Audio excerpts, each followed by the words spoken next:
going to get started.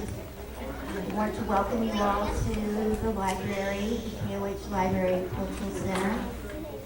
And just a little housekeeping before we get started. If you could please turn off your telephones.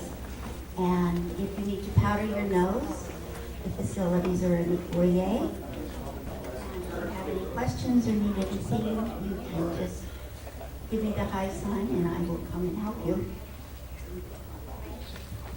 Sorry. I also want to mention, I'm hoping that you guys will all take a look at the flyers before you leave.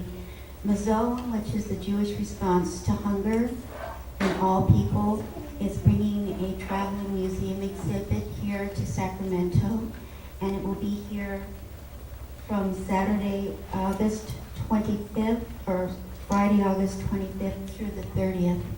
And the webpage where you can go on and reserve your spot.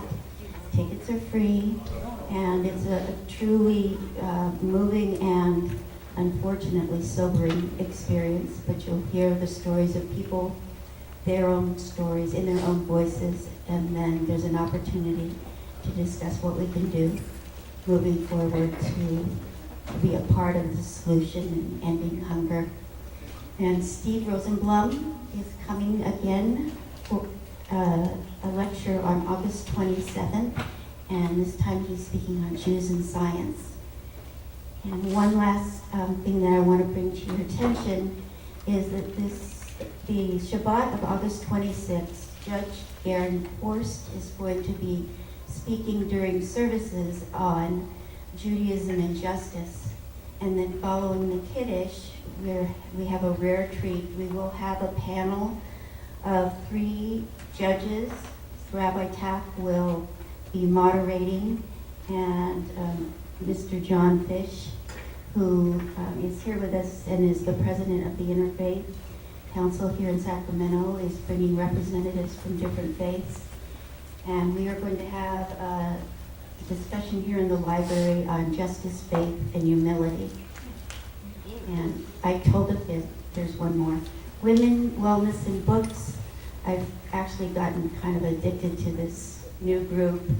We're discussing the fruits, 7 fruits of the land of Israel, and it's a women's discussion group and book club, and it's really cool. So that's my technical term for it. At this point, I would like to have Charles come up to introduce our guest speaker. Charles and Judah kind of developed a real bromance during this whole process.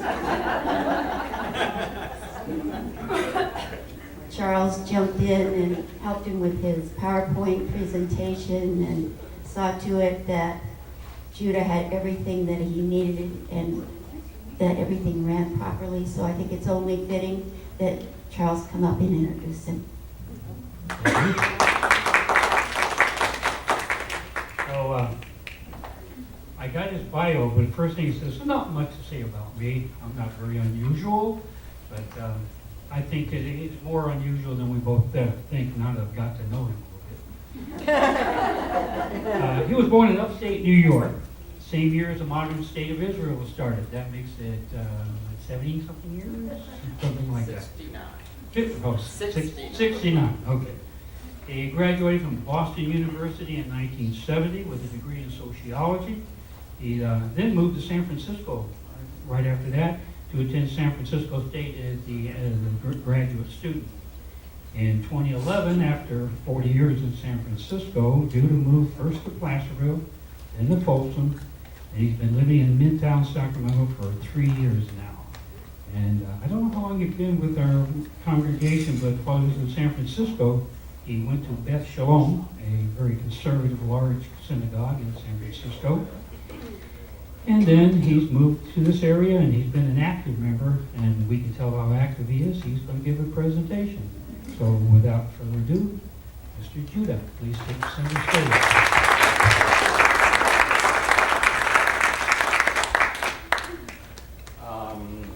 Is this working? Did you turn it on?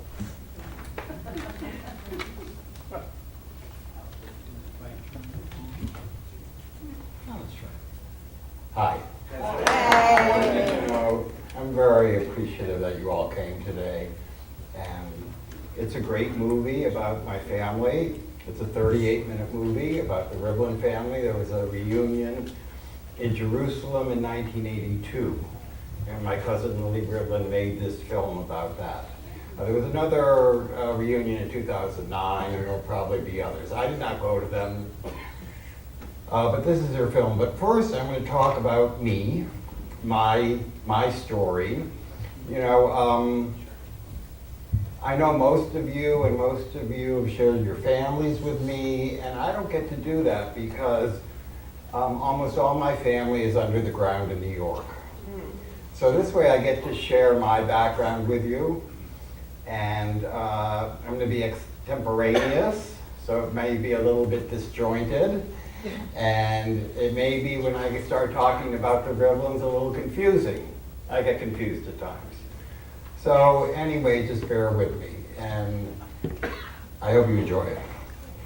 First I want to say, who would like to translate for me the word yichus? Max? Standing reputation. Standing or reputation. Anybody else? Rabbi? Bob? It's the merit that you get from genealogy. Okay. Well, an easy translation is lineage. I understand that in vernacular Hebrew today it means something different. I'm not sure. But I have this quote I'd like to read as far as my yichus coming from the Rivlin family. It says, lineage has been compared to a carrot. Sometimes the best part is in the ground. In truth, lineage is like the number 0. If you make something of yourself, you place a 1 before the 0. If you are a 0, then all you have are zeros. Your lesson, you should live your life so that your descendants will be proud to consider you their ancestors. So switching it around rather than our ancestors.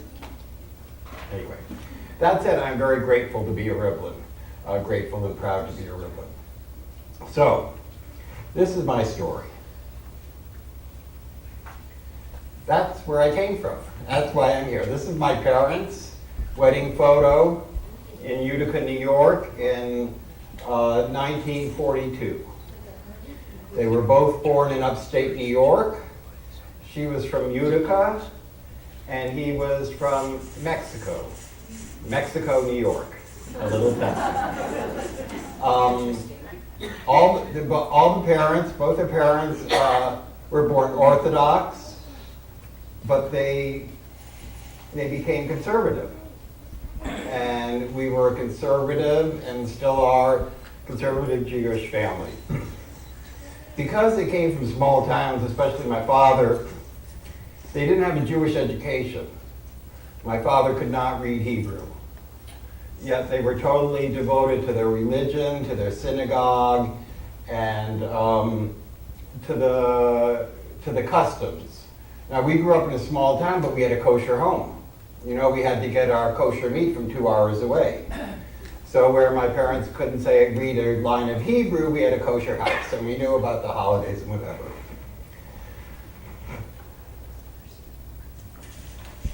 That's me and my sister. And perhaps the last picture of my sister smiling. She was 18 months older than me. She did not have a happy life, and she did not have a happy death. She died about 6 years ago. And so there were just the two of us. This was on the front steps of my uncle's house. When I showed this picture to my cousin a few years ago, she said, "Oh, you look so happy." And it's not that we weren't happy, but there was screaming in my family, especially from my father and my sister. Me and my mother were angels, of course. And so it's a nice, early 1950s picture. This was at my Aunt Ida's my Aunt Ida's wedding. Again, early 1950s. So I have a few claims to fame and a few claims to shame. And not to get political, but this is me at New York Military Academy a year behind President Trump. So as you'll find out later, I'm also related to President Rivlin of Israel. So I've got both sides covered. That was at my cousin Gary's bar mitzvah. You can see I was a hippie. This was the last photo of my parents. My mother was dying of leukemia. And I don't know if you can see my father's paisley velvet pants. That's the way that was kind of a calm outfit for him. And anyway. And this is a year after my mother died, my father giving a scholarship in her memory at the local college. My mother was a Jewish American princess.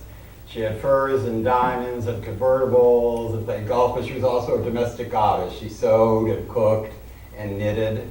And so he gave a scholarship to a Jewish girl at the local college who was majoring in home economics.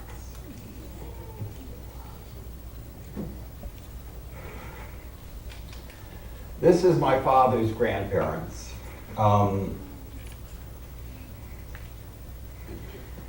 Their name was Yechemsky and Revizok, and they were from Lithuania.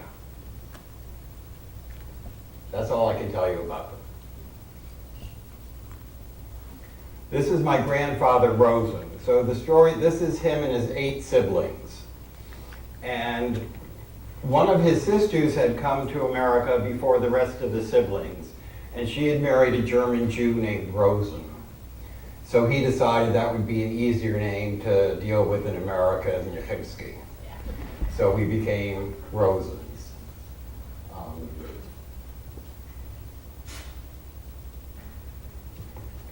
No, I didn't ask if I had a pointer. Yes, push the middle button. Uh-huh. So this is Lithuania, and this is Vilna, where the Rivlin side of my family is from. But this is where the Rosen, the Yechemsky side of my family is from. It's only 130 miles away. So, actually they're all from this very small area.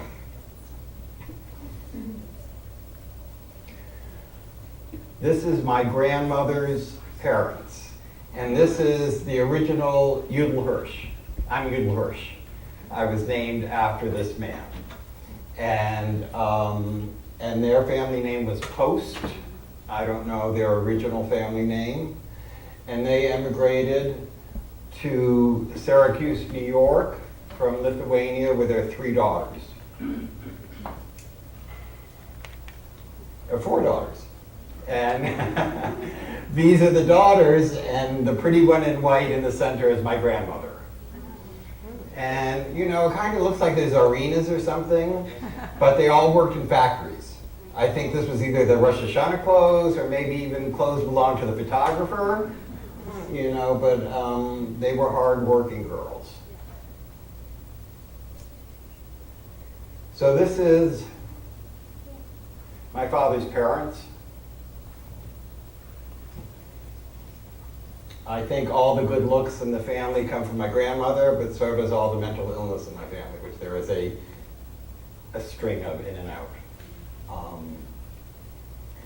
He spoke 5 languages.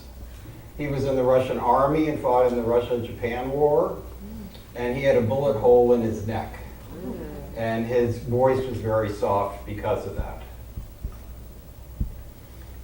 And after they got married, he moved to my hometown, Oneonta, New York. And the story is he went to the local bank, as a Russian immigrant in like the early 1900s, and they gave him a $500 loan, which he was a very loyal customer to the bank for the rest of his life after he had a lot more than $500. And he started out with a horse and buggy, and it was a junk cart. And eventually the family business, was out of a junkyard, but it was selling structural steel in upstate New York, and it was quite successful. This is the same grandparents. That's my father, my Uncle Jack, my Uncle Mo, and my Aunt Ida. During the Depression, my father went to college. He graduated from Union College in Schenectady as a pharmacist. He never was a pharmacist. This is during World War II, the same family, although that's my mother in addition. As you can see, all three boys were in the Army. And my father, during World War II, was stationed in Oakland. And so my mother got to go with him in her convertible. But he worked on computers, 1940s versions of computers. And actually, my sister was conceived in Oakland.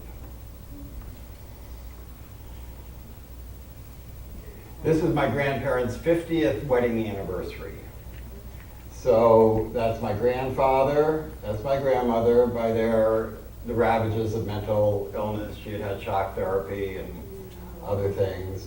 Obviously, you can probably tell who their sisters and brothers are. That's me, and that's my sister. Of course, the pretty one's my mama, and my father.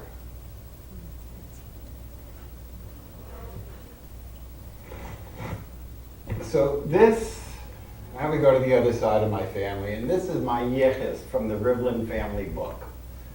The Rivlin family book goes back to 1500. And my Uncle Harry, when I was a child, made this for me, my individual yichus. And so ever since I was, ever since I knew I was Jewish, I knew I was a Rivlin. This was part of it. And I didn't know what these names mean, but I could see, they were big deals. So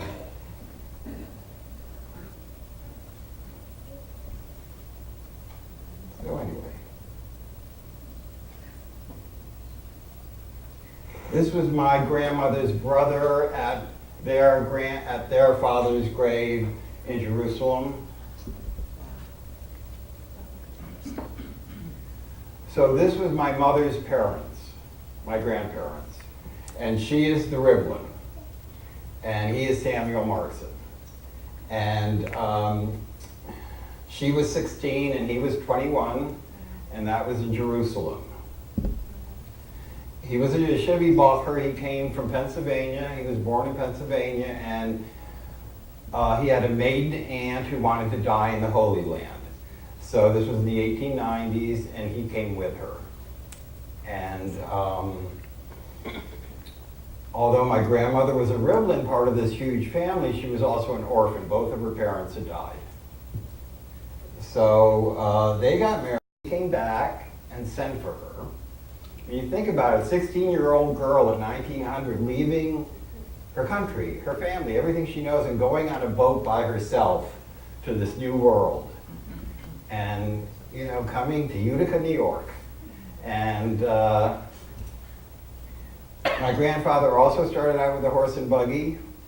And the family story is that he sold pictures of Jesus to the Goyim.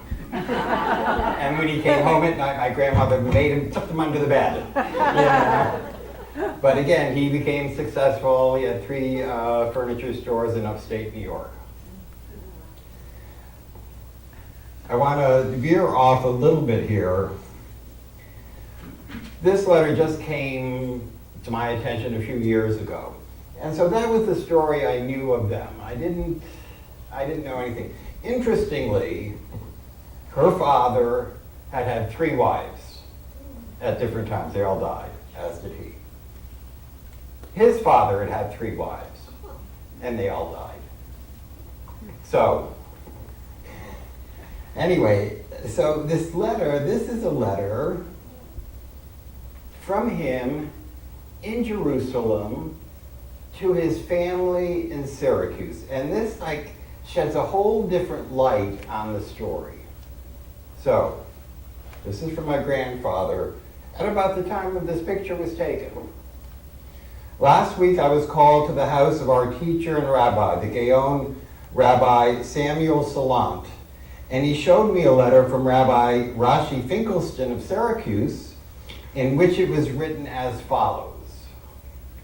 A gabbai of our big synagogue asked me to look after a lad, Samuel Markson, grandson of Chaina Klein Malakat, and to attempt to persuade him not to get married while he was young and against the will of his brothers living here in Syracuse.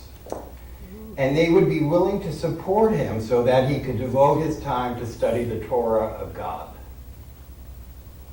So, I mean, this was a good family, you know, and the people in Syracuse didn't like the idea of it. Even the Rabbi Finkelstein did not name the gabbai. There is no, this is my grandfather writing, there is no doubt in my mind that those who made the request are none other than my dear brothers. And it is in your behalf that he has written these words. I am very surprised to hear such things from you, particularly after I have informed you several times that I am already engaged to the girl of my choice, and whatever has already been done is done. It is possible that all my letters that I've sent to you might not have reached you. And while I am trying to justify you and put the blame on the lack of information you have about me, or that the letters might not have reached you, I am more surprised at you, my dear brothers, that you have ignored me in the past, not being concerned about my welfare and well-being. Nevertheless, you requested others to intercede and interfere to prevent me from getting married. But now, my dear brothers, may it be as it is, whether you know about me or not, this way or that way. Now it is too late, and I have already entered with a covenant of engagement with my chosen partner, whom God has provided, for he accorded me with my desire or heart, who is from a reputable family, and I am very contented with my lot, and in a few days we shall celebrate, God willing, our marriage. I do know, however, that I am very young, but I have realized that I am far away from the house of my father, and several years have elapsed, and I have not seen the sign of a letter from him. And also you, my dear brothers, have also very seldom remembered that you have a brother in Jerusalem. And my only support was my grandmother. And when she passed away, I remained all alone, without friends. The world became very dark for me, awaiting meals at the tables of others. And therefore I found no rest for my body and soul, and have realized there is no better thing for me than to put an end to my loneliness and to take a wife, the way of all flesh, and to live with her as all the residents of our holy city. And I hope to God that I shall succeed in my desire to devote myself to the study of God's Torah. And you, You're good. and you, my dear brothers, it is really true, and you are really sincere about your desire to support me so that I can continue to study God's Torah, then please do so and assist me in the next few days so that I can devote myself to Torah out of joy and comfort, and your good deeds will be complete. Samuel Markson. So that's quite a story. Fast forward 2 years, he's in Syracuse, a businessman. So I don't know about this staying in Jerusalem and studying Torah for the rest of his life. So, and I don't know what happened, you know. Anyway, but it's a beautiful letter. I would also like to quote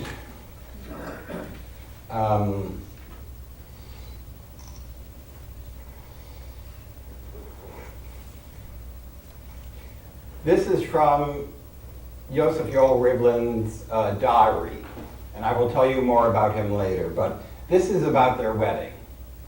And my grandmother's name was Chaya Bela.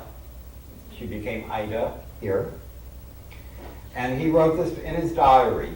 I remember Chaya Bela was a beautiful and full of life, sad outwardly and inwardly vibrantly whole. I remember the wedding was in our home, as she had married a handsome man, Samuel Markson, having met him in Mea Sharim, and that they were full of love, although there were detractors.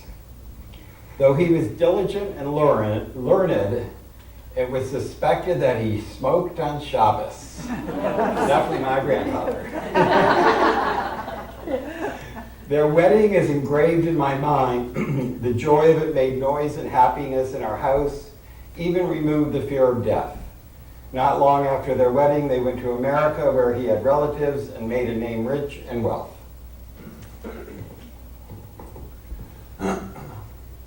He died very young, at 59, in Utica. And they were among the founders of Temple Bethel in Utica, New York, which is the big conservative synagogue there. So this is Yosef Yoel Rivlin, and when I was a junior at Boston University, I took a semester in Jerusalem. It was a Brandeis program. And we lived in people's homes in Rehavia, and it was a semester, and we traveled. Ben Gurion came to talk to our class. It was really a wonderful experience. And my grandmother had 8 living cousins in Israel, all of them 80s or whatever, and I looked up every single one. And so this is one of her cousins, Joseph Yoel Rivlin, and he took me, and this was the room that my grandmother was born in.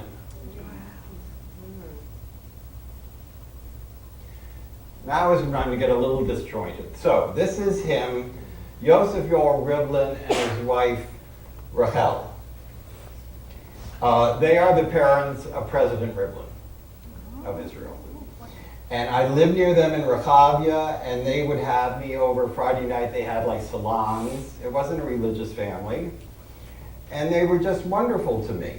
I want to read to you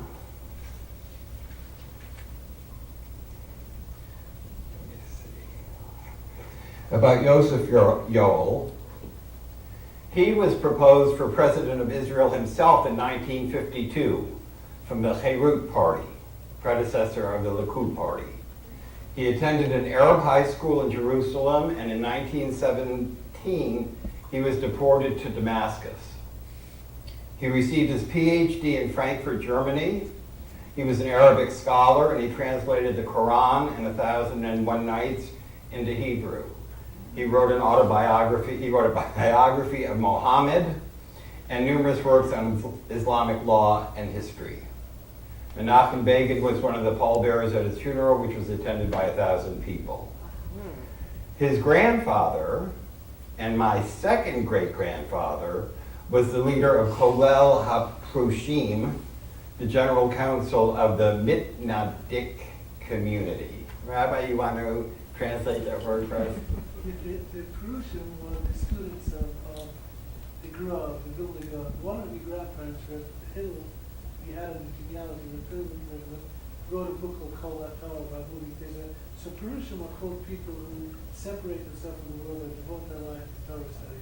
So Right. they were called the Prussians. Right. They were, there were 2 schools. There were the Mitnadim, and there were the Hasidic people who were more dancing and spiritual whatever, and my family was part of the ones that strict to the law. So this is my grandfather, shortly before he died, my grandfather Markson.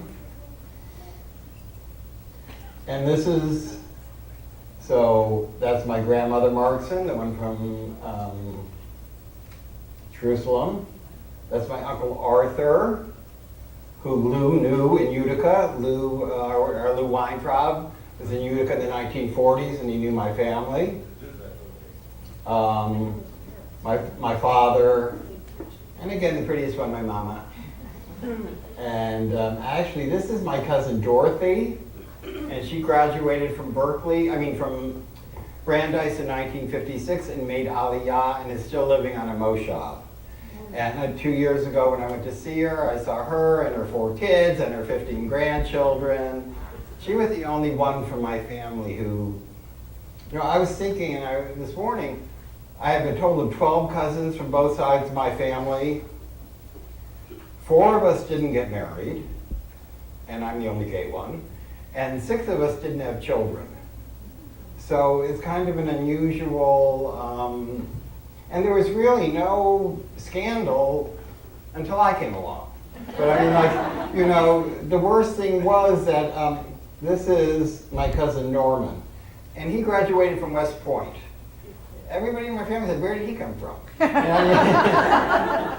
But you know, he married a Southern belle, a nice Christian girl from Atlanta, Scarlett. And he didn't tell the family until his grandfather died. I mean, that was the scandal. That was the worst thing you could do, is marry out of the faith. And my cousin Bobby did the same thing, but concocted this unbelievable story to tell the family about how that happened. Since my grandparents in Utica were they started this Temple Bethel.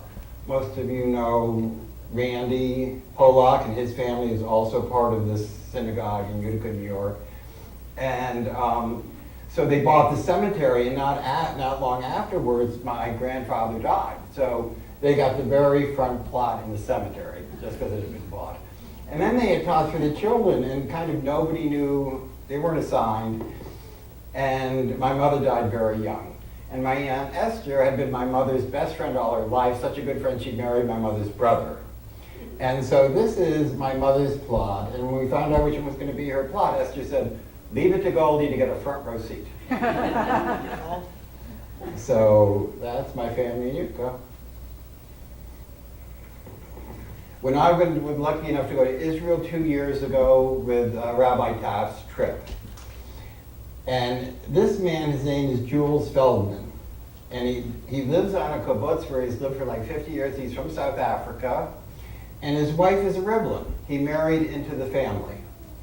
And, you know, they live in the same little rooms where he raised 5 children.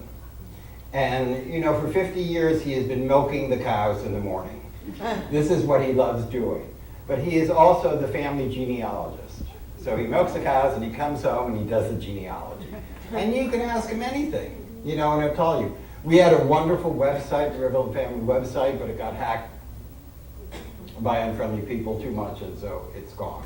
So I was lucky enough to visit him in Israel a couple years ago. This is my cousin Lily, who made the film we're going to see today. This was about 10 years ago when one of her other films was at the San Francisco Film Festival in San Francisco. That's me. And this is last week in Palo Alto. And that's my cousin Lily next to me, who made the film we're going to see today. And this was her latest film, which is part of the San Francisco Jewish Film Festival this year. I hear Sarah. I don't see her. There she is. Yeah, she's here. I like to Yeah. talk to you. So, so now I'm going to talk a little bit. This I got from, I think, Haaretz. So this I'm going to read to you. The Rivlins proudly trace their history back more than 517 years across at least 22 generations to an early ancestor in Vienna. The first known family ancestor, Rabbi Yosef of Ovan, lived in Vienna around 1550, exiled to Prague, and to the revered Gaon of Vilna in the 18th century. The Rivlins are not descended from the Vilna Gaon, but from his grandfather's brother.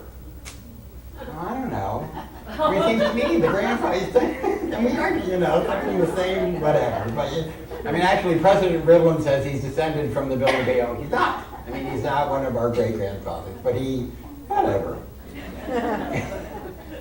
The sons of the Gaon said about my 5th great-grandfather, Binyamin Rivlin, a disciple of the Vilna Gaon, the light of the Gaon's Torah and fear of heaven shone upon Rabbi Binyamin. The Rivlins claim to be the first family to have settled in Ottoman Palestine. Hillel Rivlin, my fourth great-grandfather, moved from Shklov, Lithuania, to Jerusalem in 1809, about the same time as the disciples of the Gaon of Vilna and more than 70 years before the first wave of Zionist immigration. Nahalat Shiva was the third residential neighborhood built outside the city walls. It was founded in 1869 as a cooperative effort by 7 Jerusalem families who pooled their funds to purchase the land and build homes. Lots were cast, and Yosef Rivlin, my second great-grandfather, won the right to build the first house in the neighborhood. And that was undoubtedly the room that you saw that my grandmother was born in.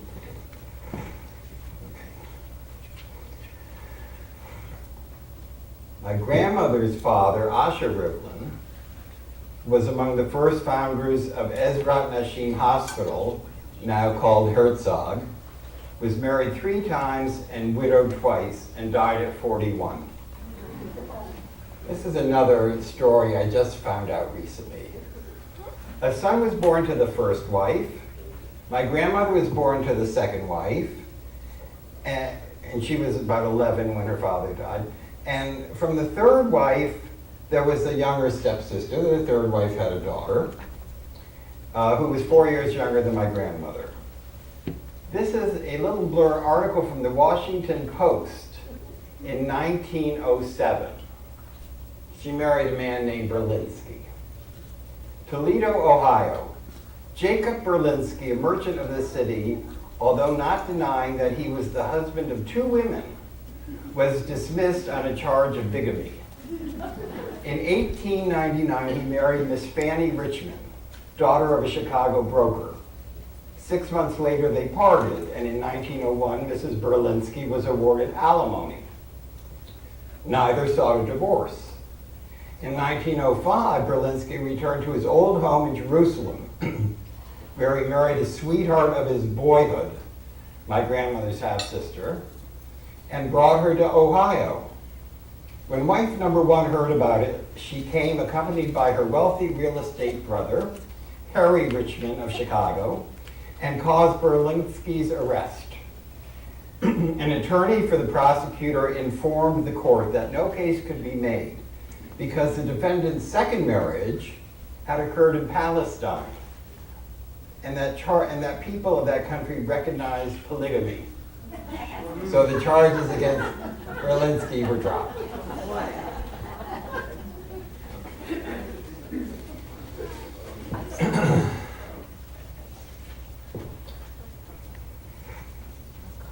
Now I'm going to tell you about my cousin Lily. She turned 80 this year. The movie we're going to see was her first movie, which she made in 1984. And it starts out, she is being interviewed, she's talking in her loft. She lives in West Beth, which is an artist community in the West Village. She lived there then, she lives there today. And a 7th generation Jerusalemite, Miss Rivlin has lived in America most of her life. After completing a graduate degree in international relations, political science at the University of California, Berkeley, in the 1960s, she returned to Jerusalem. Rivlin is a supporter of feminism and nonviolent resolution. She is also a follower of Mideastern politics and Jewish affairs. She began her prominence as an expert on Jewish history with her work on as the principal researcher for the best-selling book, O Jerusalem, by Larry Collins and Dominique Lapierre. She has contributed to Newsweek, Ms., The Washington Post, and Us Magazine. From 1970-72, she developed a 13-part series, The Jews, commissioned by David Putnam and Sandy Lieberson in London. Her film credits include producer, interviewer on Israeli TV, 18-part series on the history of Zionism, Pillars of Fire, associate producer and researcher of If Not Now, When, Peace Now. Since 2000, her total focus is on making independent documentaries. Her photographic essay entitled When Will the Fighting Stop was published by Anthenium in 1991. Ms. Rivlin has been involved in Israeli-Palestine dialogue since 1967. I stay committed to dialogue with other women. I have no other choice. She was active in the Meretz political party in Israel and a past president of the branch in the USA. So just very briefly, her films, The Tribe, which we're going to see now, was shown on PBS and on Israeli and Italian television. She followed that with Miriam's Daughter in 1986, a documented Jewish feminist creating new rituals. Give Me a Kiss in 2000 raises issues about the destructive power of family secrets. And boy, her family had a secret that I really didn't expect. And she put it all out there in the film. Can You Hear Me? Israeli and Palestinian Women Fight for Peace 2006. Narrated by Deborah Winger, who I've always loved, and when I got to meet, I had my 6 degrees of separation with her, so I got to chat with her. It was a film by the true realities of women who seek peace and change. The film revolves around several Israeli and Palestinian women who have relationships, but focuses on 2 women, a Palestinian who runs a women's center for legal aid and counseling, and an Orthodox Jewish woman. Grace Paley collected shorts she made in 2010. It's an intimate portrait of writer, activist, and New York icon Grace Paley, whose frank and brilliant story celebrating the authentic daily lives of women are classics of American literature. A child of Russian Jewish refugees who became poet laureate of Vermont, state author of New York, Paley spent a lifetime on the front lines of the feminist anti-war nuclear disarmament movements. Esther Bronner, A League of Women, and these are all her films, in 2013. In 1975, Esther Bronner and Naomi Nimrod wrote the first women's Haggadah, leading the way for modern Jewish feminism. For the next 36 years, Esther Bronner led the feminist Seder in New York City with a core of Jewish women. This film documents the evolution of Jewish feminism through the feminist Seder, and Lily was at the original feminist Seder in New York City in the 70s. And her newest movie, Heather Booth, Changing the World, described as the most influential person you've never heard of. Booth is an organizer and activist who has been at the center of almost every social movement for the past 50 years. She was co-creator of the renowned Midwest Agency, which has trained more than 45,000 community organizers. So now we're going to watch the film. I hope you enjoy it. There's one part in the film. Oh, so Lily is my 5th cousin. If we go back to that couple, Rachel and Yosef Yoel Rivlin, the parents of the President of Israel. Yosef Yoel is my grandmother's cousin. They were both Rivlins before they got married. His wife Rachel is Lily's aunt. So, Lily and I are 5th cousins. Lily is 1st cousins with President Rivlin of Israel and has his number on her cell phone. And I am 2nd cousins once removed to President Rivlin and could not get through to him when I was in Israel. So it's like, it's a little complicated. But anyway, so here's the film. I hope you enjoy it. Somebody's showing her the family graves, and it's all men. And Lily says, as a feminist, she says, "Where are the women?" And the guy says, "Oh, well, they died at different times."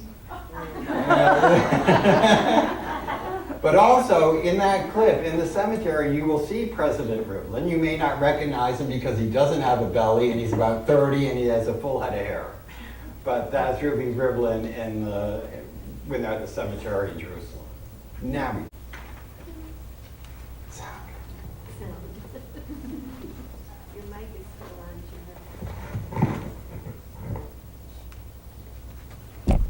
Jim. In the world. Recently, we had a reunion in Jerusalem's main conference hall. We hadn't met for over 30 years. Almost 2,500 of the tribe's 10,000 members come to the reunion. We wear name tags, for many of us have never met. At a time when continuity is not certain, when family ties are said to be loosened, I set out to discover my family roots.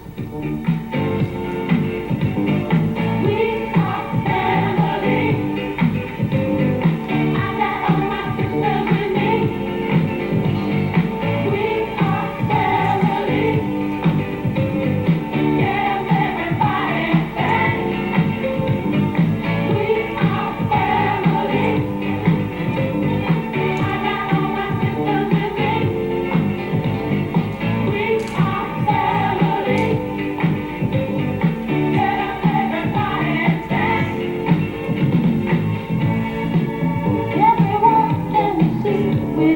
river as we walk on by.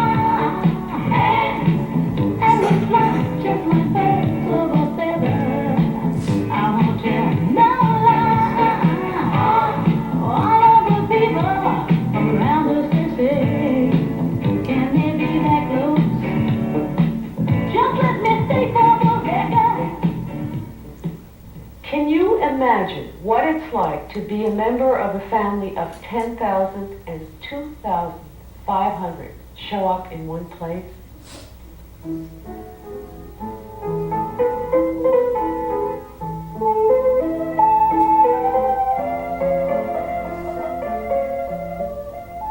Family legend says we are originally from Spain. The book of genealogy starts in Prague.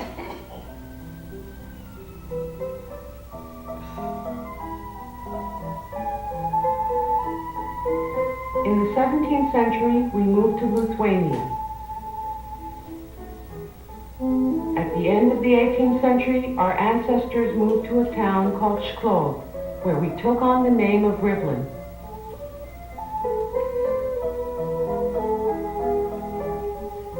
In 1809, the first member of the tribe arrived in Palestine.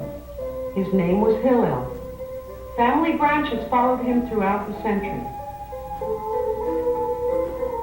Other branches emigrated to the United States, England, and France. Some remained in Russia. We were spread out in the world and we survived.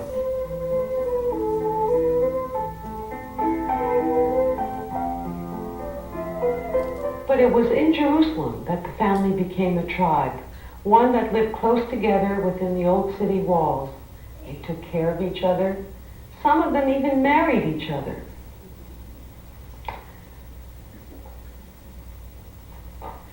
There is no picture of Hillel. We can only imagine what he looked like. But we were celebrating his arrival in Jerusalem almost 200 years ago. Why do we all come? I want to recognize, to see my family. It's all my family. It's a nice feeling.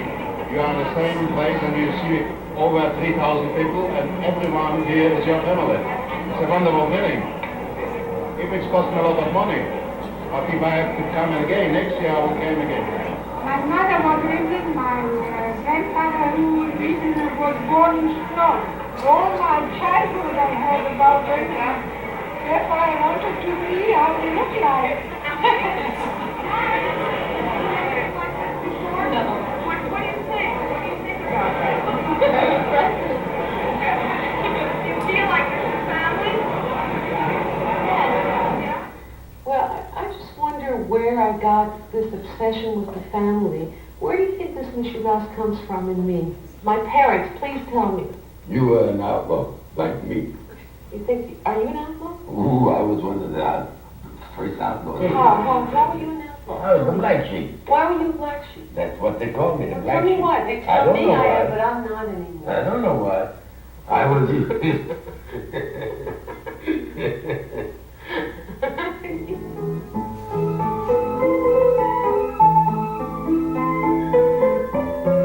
My fascination with the family began with my late Uncle Yosef, who translated the Quran in 1001 Nights from Arabic into Hebrew.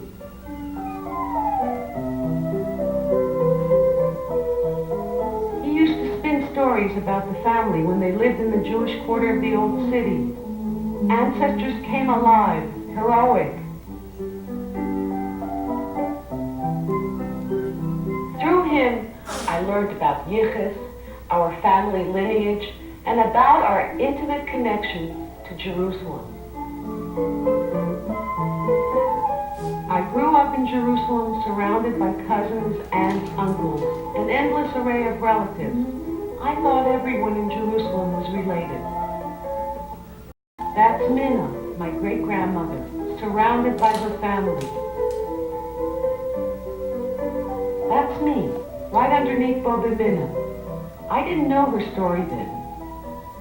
I only knew that when she put her hand on my head and blessed me, I trembled because she was the closest thing to God that I could imagine. This is Baba Mina's third husband and second cousin, Reb Yoshe. He is the family hero. He felt the spirit of King David was reincarnated in him.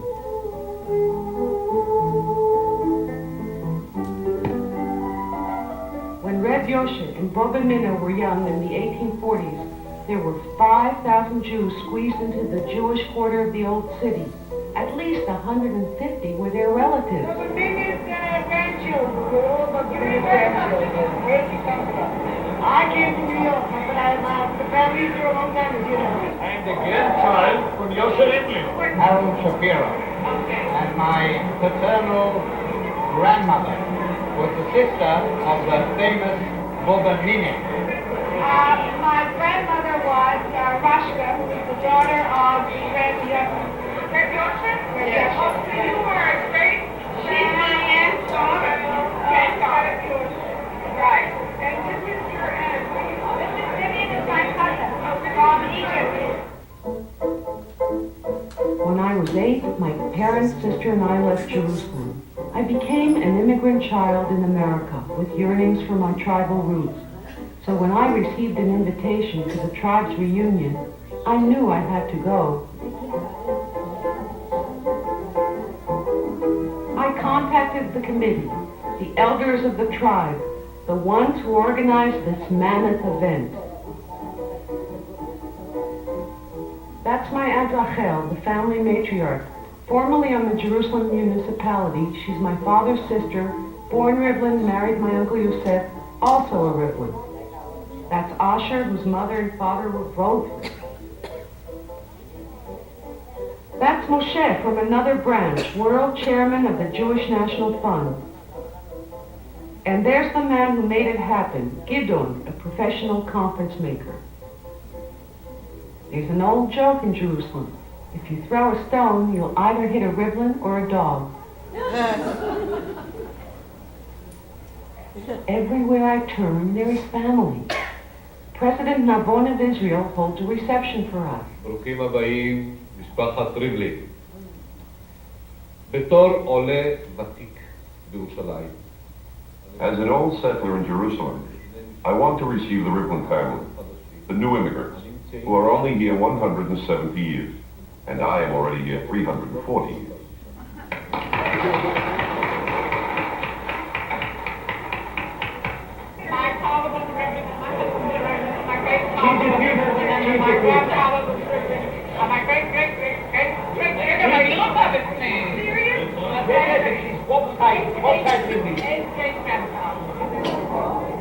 I am drawn like a moth to the heat of the tribe. At a time when families are said to be dying, here is one that is flourishing. Those are my father's 7 sisters, Minna's granddaughters. They have energy like my father, and they never gossip. What do you think this branch is most known for? The man. Money. If you need a good, nice place, a good coffee,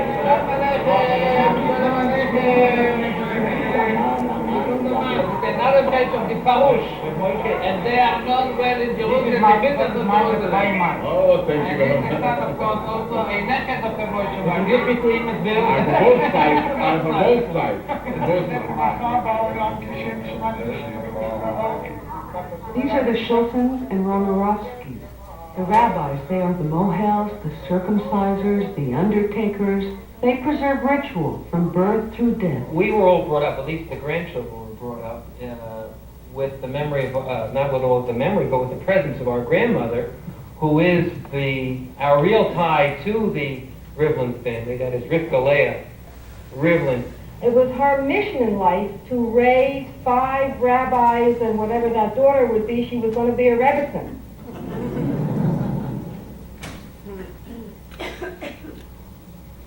Rivlins are scattered around the world, in many countries and on all the continents.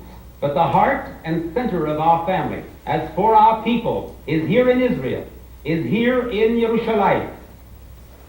We can be compared to the human bloodstream. The blood courses through every part of the body, but it has to come back to the heart if life is to continue.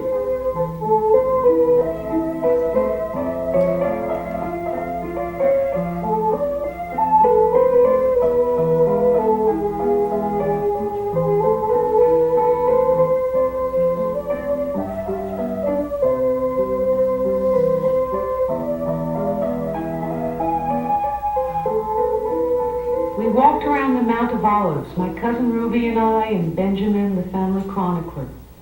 I felt I was walking on tribal ground. Would you ever leave Jerusalem?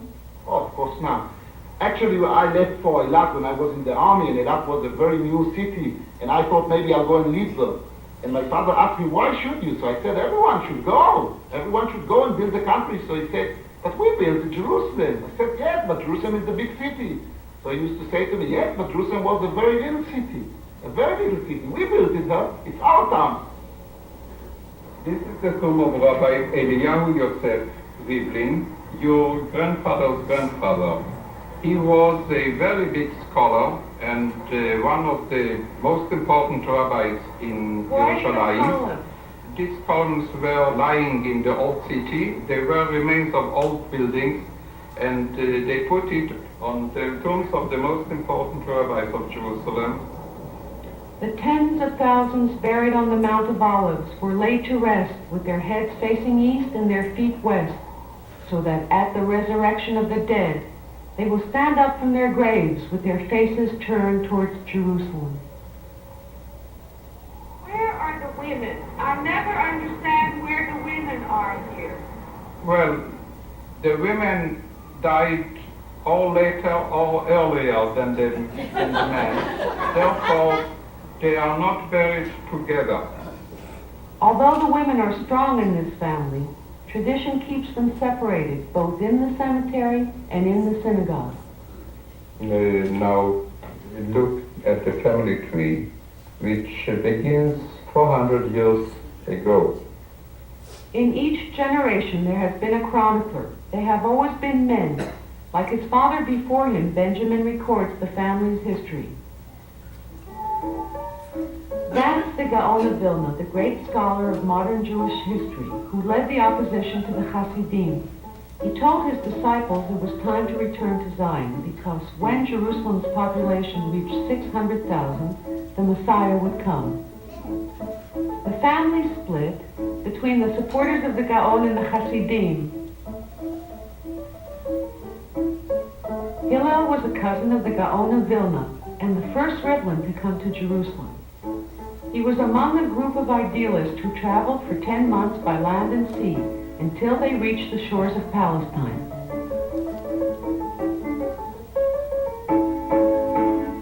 When Hillel arrived in 1809, he found Jerusalem a neglected town in the Ottoman Empire. For the Jew, who prayed to Jerusalem 3 times a day, the city was a magnet, but few could withstand the difficult journey. For Hillel and his associates, it was not enough to pray and study Torah. The city had to be built and populated. Here we have the letter of Rabbi Hillel Rivlin. He was he was the son of Rabbi Benjamin Rivlin, and he came to Jerusalem 170 years ago and lived here almost 30 years. Rabbi Hillel Rivlin, when he came to Jerusalem, he brought with him sacks of money, golden coins, to live on this money. Hillel lent his gold to Christians and Arabs. Times were hard and he lost his money.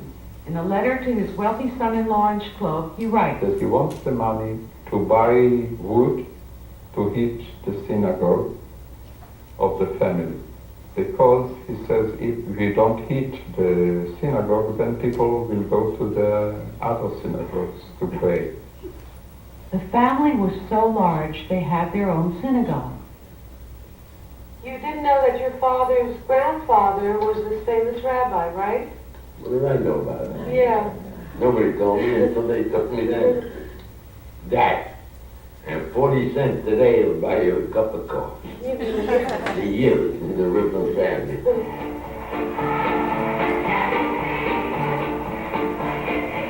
Yichus means lineage. It is part of the connective tissue of the tribe.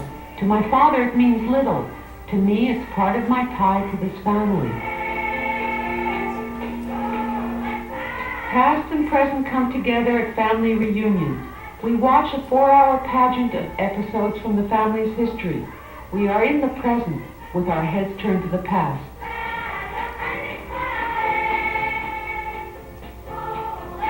For the family, Yichus is Reb Yoshe, Minna's third husband. Reb Yoshe was a pioneer driven by the Gaon's vision to populate Jerusalem by moving outside the old city. Until then, only hyenas lived in the wilderness surrounding the city walls. My Aunt Rachel, Minna's granddaughter, now the family matriarch, led us through one of the quarters which Reb Yoshe built. Up on top there, you'll see the name Joseph Rivlin Street. This was named after the first Rivlin and the first Jew who left the old city and came to settle. There were 7 houses, came to settle here in Naflat Shiva, which means the quarter of the 7. And according to the story, Moshe Magid, That's our great-grandfather, great-great-great-grandfather. right, but Yosef Rivlin's grandfather came to him in a dream, Yes. and he said, if you build a Jewish neighborhood outside of the old city walls, Yes. your wife will conceive. Yeah. And according to the legend at least, well, what the legend that actually happened that way, is that really as soon as he built his house and did come to live in the house, his wife conceived and they had a daughter. Orthodox Jews, their heritage bred in them a passivity, difficulty in changing the conditions under which they live. And here came a man who grew up in this community and inspired by the message of one of his great ancestors, had the idea that we're going to bring the Mashiach, we're going to bring the Messiah by helping to settle Jews in this land once again and helping to expand the city of Jerusalem. That is the way to bring the Messiah.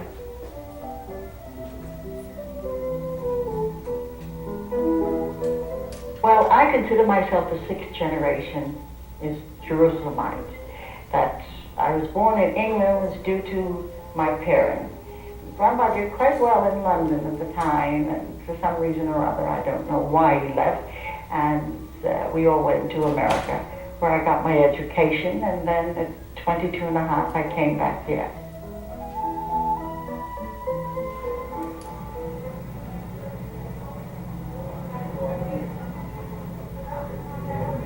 This was the place that was built by Reb Yoshe. 53 and a half years ago, I came here and found our Bobby Minnie standing with her hands outstretched like this. That was quite something. Now, Bobby Minnie lived here. The room was much nicer at that time. You didn't see the shredding paint down there then. And I lived here with her for about a month.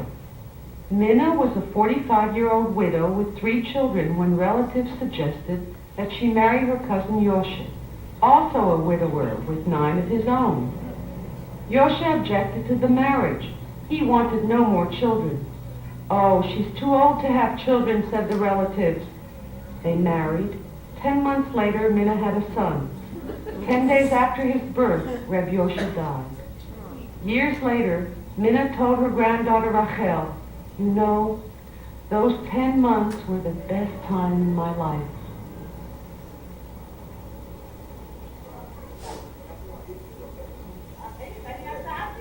Asher and David. Their mother was Minna's daughter. Their father was Reb Yoshe's son. No wonder they grew up to be family historians. Do you recognize me? This is one of Reb Yoshe's quarters where they grew up. We were 9. At that time, yes, we were 9. Now 7. All our quarrels, all our political debates, and all our threats and songs took place mostly in this world, mainly in the summertime. And this courtyard was filled with fathers singing pupils, students. Because there were always scores of singers here, fathers pupils, because he was a cantor and he had a big choir. He was quite a Bohemian in the way of life he led.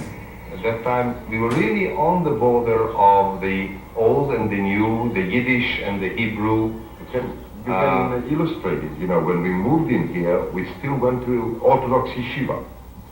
But as we went along, we already became different.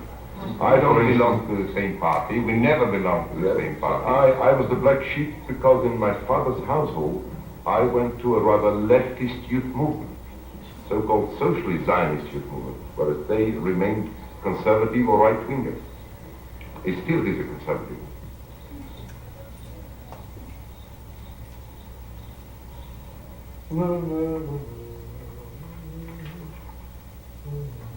But the true black sheep of the tribe is labeled a whitefish. Foreign sect opposed to the state of Israel because the Messiah did not create it. Whitefish is a phylactery maker and an international expert on philosopher Friedrich Nietzsche. Whitefish was not invited to the family reunion. What would you say are the main differences between you and your opponents? Impossible to make many difference. But it is impossible to say what is the main difference, but generally I cannot say that we are extremely against the Zionist state. What we are saying, the main point is that Jewish is not a politician. Jewish is a religion. This is only religious. What do you wish for Jerusalem? We are not asking to whom does Jerusalem belong. We are asking if I belong to Jerusalem. If the problem is to whom does Jerusalem belong, then Jerusalem becomes a reason for danger in an atomic world. When the question becomes if I belong to Jerusalem, then Jerusalem is for everybody, the beginning of a reason for peace forever. Whitefish and Menachem Porush, a member of parliament and in the Begin coalition, grew up together. Now they stand at opposite ends of the political spectrum where Israel is concerned. You and I have different opinions on politics and observances. What is it that we have in common? I have always the feeling that the Jewish people is not only a people, a nation, but like a family. And especially when I know my grandfather was your grandfather. This is what our Torah says to us. The same thing like it told us to keep Shabbat. What we know to keep Shabbat. It told us you should not remove yourself from your own flesh. Family is flesh. Family is flesh. It means Menachem Porush, who voted against the abortion bill, comes to my aid when I ask for two Orthodox men to appear in a film. It means Whitefish gives me an interview. Family is a dialogue with the past. As I unraveled the past, I discovered Meir from Bournemouth, England, whose branch settled in Hebron. Meir was born in Palestine and left for England in 1937.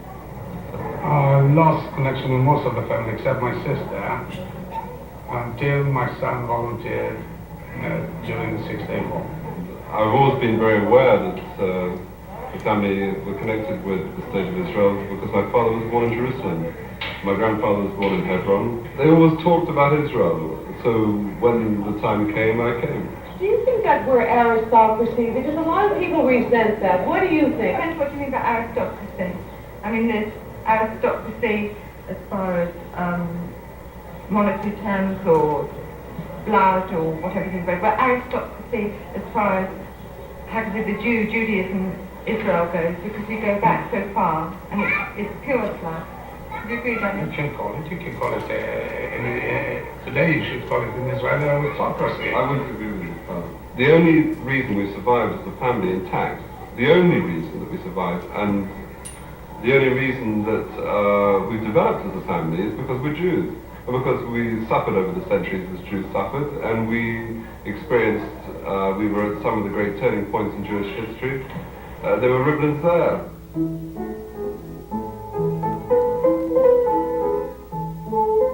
We were there in 1939 when the horrors of the Holocaust began in Europe. Most of the family had already left Russia.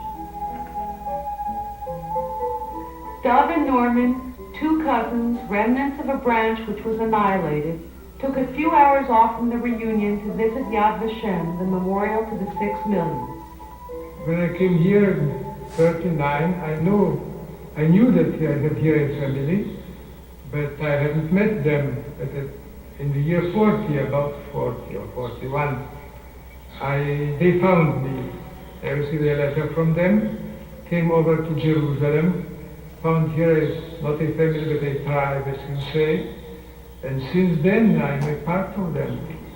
I am part of them. The same words are repeated.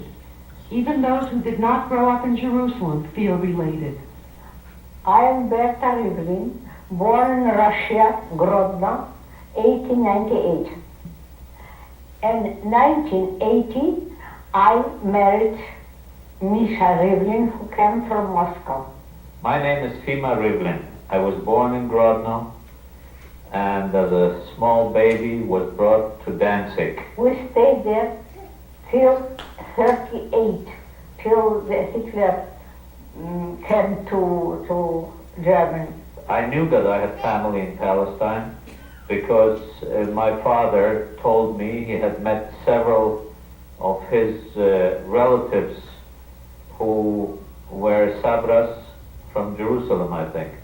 I carry the same name as the rest of the tribe, and there's a certain tradition involved which has always made me feel that I belong to this tribe. Their branch of the family found shelter in Palestine just as the war broke out in Europe. But in Palestine, 1942 was a frightening year. The immediate threat was the approach of General Rommel's army. A whole delegation came here of the Arab notables. It spoke and spoke. You know, Arabs have a tendency of talking around the bush until they come to the bushes. How are you? What is this child doing and that child doing? Until they came to the point and said, you know that Rommel is down in Egypt and he plans to come here. So we come to invite you to come to our homes in Bethlehem or wherever we wish to go so that we can protect you. The Joseph looked at them, each one separately, in such a way, and I wondered to myself, after it was interpreted to me, I didn't understand the Arabic, what they said, and I just wondered now what he is going to answer. He turned and said to them, now look here, my dears, by the same token, the tables can be turned, so my house is open to you. Only 5 years before the war broke out in 48, here were Arabs and Jews offering one another the protection of their homes. But 1948 did happen, and fighting erupted as the Jewish state came into being. The tribe was split. Some followed David Ben-Gurion, the labor Zionist. Others were behind Menachem Begin, the militant. Jerusalem fell under siege. For the city's 100,000 Jewish residents, the main battle was over the road linking them to the coast, to food and water. We were rationed just so many cups or glasses of water per day. Something hot we hadn't had for days and days, when I finally realized that this samovar could be used again after 100 years. We got out of the shelter, I think on Tuesday, and on Saturday was Baba Mina's 100th birthday. The shops were absolutely empty, but I found some place here and there, some peanuts and some poly seeds and dried up dates, and that's what we brought to her home. Then we made a l'chaim to Baba Mina, and she was so grateful to me that I did do something for her at such a time. I become so emotional when I think of the entire thing. And we sat down, the two of us, and sort of became philosophical. It was just a pleasure to talk to that woman. When I looked at her and I thought to myself, my God, this lady is 100 years of age, more sensible than I can ever be. And at the end, when I said I had to go, she said, look, my daughter, mein Kind, she always said, we came through this war. The gates to the old city are closed to us. I will not live to see it open, but you will. And I've always had that in mind. We did. The gates of the old city did in fact open, but only 19 years later. Members of the tribe returned to Israel in 1967 to help in the Six-Day War. I was one of them. Danny from Leeds, England also returned in 67, but did not settle in Israel. Why were you prepared to give up your life but not to live here? Well, personally, I think it's easier to die in Israel than to live in Israel, but this is my personal point of view. But I come back, and I keep taking the punishment. I come back minimum 2 times a year, if possible 3 or 4 times a year, and I keep trying to do business here, and perhaps I like punishment, I don't know, but I keep trying. Children get fed up living here. They go to the Golden Medina, and they get fed up in the Golden Medina, so their children come back here, and that's the way it goes. Reuben from Russia is the most recent of his branch to come to Israel. His mother told him of her large family in Palestine. During World War II, he was the voice of Leningrad. Today, he's with Israeli radio. Reuben finds his name in the family genealogy compiled by Benjamin's father. This is the Sefer HaYachas. Oh, yeah. You know, it's put a tree here, and it's written, tree, what shall I bless you? May God give that your offsprings should be like you. Fruitful. Yes. There are 4,000 names there. It's extraordinary. It's kind of like an interlocking circle. What I do, my business, is antiquarian rare books. What excites me about that, what got me interested in it, was the concept of the continuity of generation to generation. Before I even knew this, of generation to generation, the idea of holding something in your hand, of touching a book, communication, mind, intellect, whatever, that someone held 400 years ago. This is just, to me, so exciting. And then to come here and see a living monument to this kind of thing. The reason that I do what I do, and here it is right out, in addition to which you talk about at one point last night, the family history of 500 years. Well, it's 500 years since the beginning of the printed word. It's almost like an aura. And it's extraordinary. That's why I'm touched. I'm touched everywhere I look. There seem to be pointers that this is where we have to be now with this occasion. And I'm thankful. You're a great-grandson of the famous Rev Yosef. Why didn't you come to the reunion of our tribe? Because it's a crazy thing, the whole business of the Rivlins making all this fuss about themselves. It's very pathetic, I think. Because you're the first Rivlin in more than 200 years to change your name. What are you rejecting and in favor of what? We're in favor of this family becoming just a normal family instead of treating themselves as the chosen tribe of the chosen people. And in fact, I think the whole occasion is a sign of idiocracy. Hell no. I think it's amazing. When I hear about what this one did or what that one did, that's me. That's a Jew. I mean, that's fulfilling what it is to be a mensch.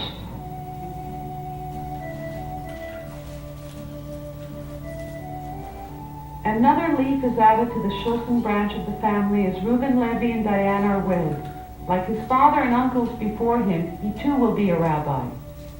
This is the tree of the generations to the family of Rivlin, its branches and its sources. The young couple getting married today will be among the Shulsons, the Ramarovskis, and all their descendants in this branch. So this is a continuity dating back to the same age as George Washington in the United States, which was about 300 years.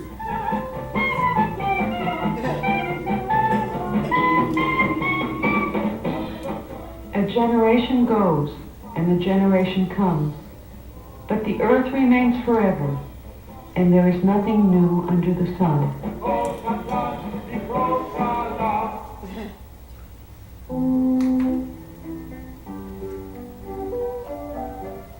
It's hard to be part of a tribe.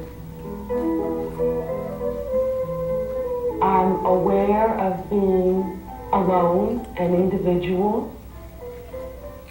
I'm not in Jerusalem because I feel constrained there. But I feel constrained. It's a small place. Most of my dreams take place in Jerusalem. I expect to go back and die in Jerusalem.